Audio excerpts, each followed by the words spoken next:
আসসালামু আলাইকুম। ওয়ালাইকুম আসসালাম। বাবাজি কেমন আছেন? আল্লাহর আগে একরকম। আলহামদুলিল্লাহ। এই পাশে আসেন তো একটু। আচ্ছা, একটু একটু নামান আর কি। আপনার সাথে কথা বলা যাবে? হ্যাঁ। আচ্ছা, এই যে ভিডিওটাতে হচ্ছে, কোনো সমস্যা হবে? না না, আচ্ছা, বসেন। কি বিক্রি করেন আপনি? আমি আমরা পেয়ারা মাখায় বেশি। আমরা পেয়ারা মাখা বিক্রি করতেছেন। কত বছর হলো? এর আজ 15-16 বছর। 15-16 বছর। জীবনে প্রথম পেশা কি আপনার?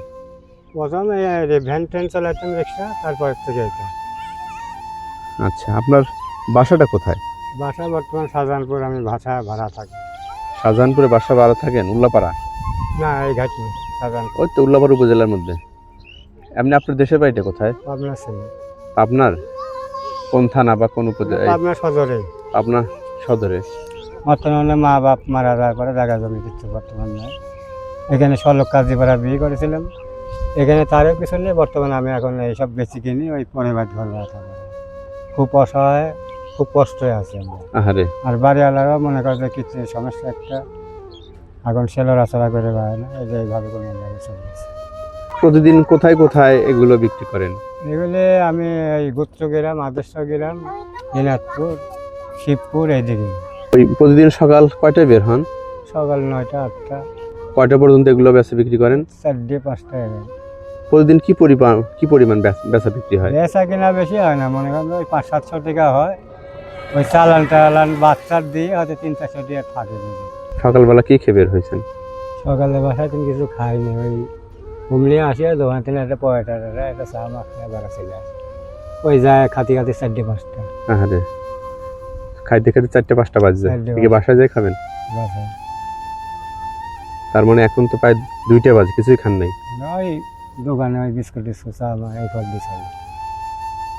অনেক কষ্ট। আহারে। মানে যে অবস্থা চলতেছে, এমনও সময় মনে হয় একবেলা না খায় চলে যাচ্ছে। আহারে, ছাল পাল করে ওরা খাক।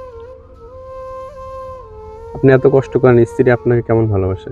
না, এমনি খুব আমার বাড়িওয়ালা ভালো আসল। তো চলতে যদি না পারে আমার বাড়িওয়ালাও এই পরিস্থিতি ভাই মানুষের কাছে হাত পাতেও খায়। আহারে, হাত পাতেও খায়। আপনার এই কষ্ট দেখে খুব আফসোস করে? কষ্ট ওরা বলেছিল যে ওর বাপ মাও বেশি খাচ্ছে সব, তা এখন কী করবি? ওই গেলে পারে এই চাইল মাইল দেয়। ওখানে আকবর নাম করে একটা লোক আছে, ওই বছরে বছরে হয়তো 200-500 টাকা ওই দেয়, একটা কাপড় টাপড় দেয়। এই যে এইভাবে চলতেছে। এই দুনিয়াতে কষ্ট ছাড়া কোনো মানুষ নাই। না, আমি খুবই কষ্ট করি, বললাম না। আপনি তো মুসলিম নাকি? হ্যাঁ, মুসলমান। নামাজ কালাম কি পড়েন? হ্যাঁ, করেন? অনেক সময় দেখা যাচ্ছে নামাজ কালাম বাদও হয়ে যায়। আপনার কাছে অনুরোধ থাকবে, আপনি ইনশাল্লাহ 5 ওয়াক্ত নামাজ কালামটা পড়বেন। আর কোনো কিছুর প্রয়োজন হয় আল্লাহর কাছে চাবেন। হ্যাঁ, দেখবেন আল্লাহ তাআলা আপনাকে দিবে। আল্লাহ তাআলা যে কোনো এক মাধ্যম ওসিলার মাধ্যমে আল্লাহ আপনাকে দিবে। ঠিক আছে? তো আচ্ছা, যেহেতু এখন প্রায় 2টা বাজে, এখন আপনি তো কিছু খান নাই। হ্যাঁ, তো এই জাস্ট দুপুরে খানা খাওয়ার জন্য আপনাকে যদি হালকা কিছু খানা খাওয়ার জন্য কিছু টাকা দেই, আপনি কি নেবেন? সেটা এখন আপনার বিবেকে, এখন যেটা ভালো মনে করে। জি জি জি। আচ্ছা, এটা আমি খুশি হয়ে, এটা আমার ছোট্ট সামর্থ্যের জায়গা থেকে আমি আপনাকে আজকে দুপুরের কিছু খাওয়ার জন্য আপনাকে কয়টা টাকা দেবো, সেটা আলহামদুলিল্লাহ বলে আপনি নেন। ঠিক আছে? হ্যাঁ, এটা আপনার খুশি মনে দিলে আমি। জি জি, ইনশাল্লাহ। আর যাই হোক, যেটা দেয়া হচ্ছে এটা একদমই সামান্য। হ্যাঁ, আমি অসহায় মানুষের যে আনোয়ারের বাড়ি শাহজাহানপুর ফিল্ডের ওখানে থাকি, ওখানে ভাড়া থাকি। যদি পারেন তো আমাকে একটু সাহায্য করুন জি আমার ইনশাল্লাহ। এই মেয়েটার জন্য। মেয়েটা এখনও শ্বশুরবাড়ি আছে, কিছু দিতে পারতেছি না। একটা গাড়ি আবৃত্ত করছে, সেই গাড়িটা কিনতে আমি 70-80 হাজার টাকা। কি গাড়ি? Auto van. এই অটো ভ্যানে কে আবৃত্তি করতেছে? কে যাচ্ছে? জানা কিসের জন্য? ওই চলায় খাবি, কোনো কর্মটর্ম জানে না। আচ্ছা, এর জন্য কি মেয়েকে নেয় নাই? না, আছে, ওখানে আছে, তবে এটা বলতেছে, একটু চাপ সৃষ্টি করতেছে যে এটা দেওয়া লাগবে। আমরা বলেছিলাম যে ঠিক আছে, পরে দেওয়া লাগবে। এই তো মনে করেন যে 6 মাস হয়ে গেল বিয়ে হয়েছে, ও, এখন তার আবৃত্তি করতেছে, তাকে দেওয়া অর্থাৎ লাগবে। আপনার মেয়েকে বিবাহ দিয়েছেন 6 মাস হলো। হ্যাঁ, হুম, তো এখন ওই মেয়ের স্বামী আপনাকে, এটা কি অটো ভ্যান না ওটা কি বলে? Auto van. অটো ভ্যানের দাম এত এত? ওই এখন মোটামুটি নতুনগুলোর দাম? 70-80 হাজার। নতুনটার দাম 70-80 হাজার টাকা। আচ্ছা, আপনাকে এইটার জন্য সে চাপ দিচ্ছে, এই জায়গা থেকে আপনি তো আর দেওয়া সম্ভব না। তো আপনি একটু সহযোগিতা চাচ্ছেন, এটা আমাকে বুঝাচ্ছেন? হ্যাঁ। আচ্ছা, ঠিক আছে প্রিয় দর্শক, আসলে উনি তো আসলে একটা অটো ভ্যানের জন্য আশা করতেছে।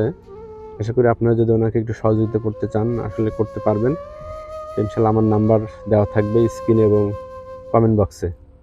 তো ঠিক আছে, তাহলে এখন ওই সহযোগিতা আসবে কি না আসবে ওটা আমি বলতে পারতেছি না, তবে এখন আমার ওসিলায় আল্লাহ তাআলা যেটা আপনাকে এই মুহূর্তে কবুল করবে ছোট্ট, এটা আলহামদুলিল্লাহ আপনি জাস্ট দুপুরের নাস্তার জন্য এটা আপনি ইনশাল্লাহ আপনাকে দেওয়া হচ্ছে। ঠিক আছে, আচ্ছা ঠিক আচ্ছা ঠিক আছে, আলহামদুলিল্লাহ যে আমার আছে জায়গা থেকে এটা জাস্ট দুপুরে শুধু একটু নাস্তা খাবে না, আচ্ছা এটা আপনি ইনশাল্লাহ খান, এটা কিছুই না, আল্লাহ তাআলা আপনাকে কবুল করছে নাকি। জি এরকম আজকে অসংখ্য মানুষ ছিল, তাদের আল্লাহ কবুল করেন, হ্যাঁ আপনাকে কবুল করেছে, তো এটা কিছু না নাকি, না সামান্য কিছু। তো যাই হোক, এটা আপনি একটু দুপুরে একটু কিছু নাস্তা খায় না, হ্যাঁ তাহলে ইনশাল্লাহ ভালো থাকবে না। দেন আপনার সাথে একটু দেখেন হ্যান্ডসাপ করে একটু হাসি দেন, হাসি দেন, বসেন, একটু হাসি দেন, হ্যাঁ ঠিক আছে একটু হাসি দেন। হ্যাঁ খুশি হয়েছেন? হ্যাঁ খুশি আলহামদুলিল্লাহ।